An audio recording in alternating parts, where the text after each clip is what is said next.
नमस्कार, विठ्ठल बोलेमध्ये स्वागत। मी विठ्ठल पाटील। महाराष्ट्राच्या राजकारणाची स्थित्यंतराची गेले 8-10 दिवस सुरू होती।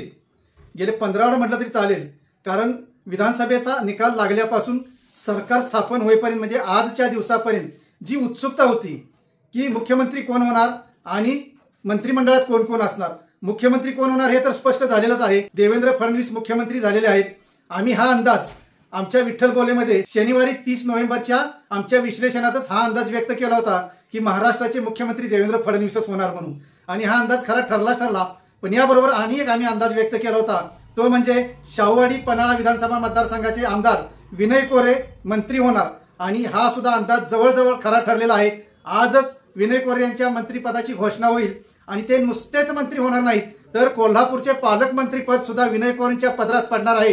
ही एक आनंदाची बातमी आणि एक शक्यता, जवळजवळ दाट शक्यता हीच आहे की विनय कोरे मंत्री होणारच, पण पालकमंत्री पद सुद्धा शाहूवाडी पन्हाळा मतदारसंघाला मिळणार आहे। शाहूवाडी पन्हाळा विधानसभा मतदारसंघाचं हे भाग्यच म्हणावं लागेल, कारण आतापर्यंतच्या इतिहासात म्हणजे जेव्हापासून महाराष्ट्र विधानसभा अस्तित्वात आली आणि जेव्हापासून आमदार झाले तेव्हापासून पहिल्यांदा शाहूवाडी पन्हाळ्याला हा मान मिळणार आहे। एका दुर्गम भागातील मतदारसंघाचा मंत्री आज कोल्हापूरचा पालकमंत्री होतोय। ही शाहूवाडी आणि पन्हाळा मतदारसंघातील प्रत्येकाच्या दृष्टीने आनंदाची बातमी म्हणावं लागेल।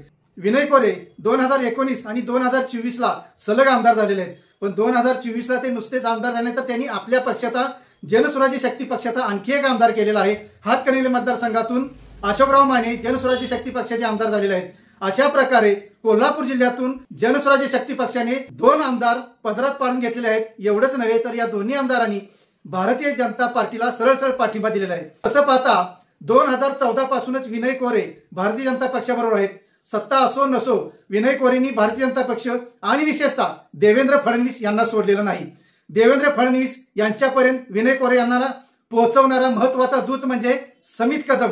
हे मिरजेचे समित कदम जरी सांगली जिल्ह्यातील असले तरी त्यांची वारणेशी इतकी नाळ घट्ट आहे की ते जनसुराज्य पक्षाचे युवा प्रदेशाध्यक्ष आहेत, आणि त्यांनी विनय कोरे यांना देवेंद्र फडणवीस यांच्यापर्यंत पोहोचवण्यात मोठा वाटा उचललेला आहे। समित कदम विनय कोरे ही जोडगोळी कोल्हापूरच्या नव्हे तर राज्याच्या राजकारणात एका महत्वाच्या टप्प्यावर येऊन ठेपलेली आहे। यामुळे विनय कोरेंना एक महत्वाचं खातं मिळणार आहे, पण त्यांना कोल्हापूरचं पालकमंत्री पद सुद्धा मिळणार आहे। हे जवळजवळ अगदी फिक्स मानलं जात आहे, कारण मावळते मुख्यमंत्री एकनाथ शिंदे यांच्या गोटातून अजूनही स्पष्टता आलेली नाही। ते सरकारमध्ये सहभागी होणार आहेत का नाही हेही स्पष्ट झालेलं नाही। त्यामुळे कोल्हापूर जिल्ह्यात त्यांच्या कोट्यातून कोणाला मंत्रिपद मिळणार हेही स्पष्ट नाही। दुसरीकडे अजित पवार गटाचे आमदार हसन मुश्रीफ हे जरी सिनियर असले, वरिष्ठ असले, तरी त्यांच्या नावावर सुद्धा एक वाक्यता नाही। त्यांना मंत्रिपद मिळेल की नाही अशी सुद्धा शक्यता व्यक्त केली जात आहे, कारण भारतीय जनता पक्षानं अजित पवार आणि एकनाथ शिंदे यांच्या गोटातील काही मंत्र्यांना वगळण्याचा आग्रह धरलेला आहे असं सांगितलं जात आहे। त्यामुळे सद्यस्थितीत तरी कोल्हापूर जिल्ह्यातून विनय कोरे यांचं मंत्रिपद फिक्स आहे आणि तेच पालकमंत्री होतील असं जवळजवळ भारतीय जनता पार्टीच्या गोटातून संकेत दिले जात आहेत। भारतीय जनता पार्टीच्या गोटातून जेव्हा हे संकेत येतात ते निश्चितच खरे ठरतात। धन्यवाद। असेच नवनवीन विषय ऐकण्यासाठी लाईक, सबस्क्राईब आणि बेल आयकॉनवरती क्लिक करा।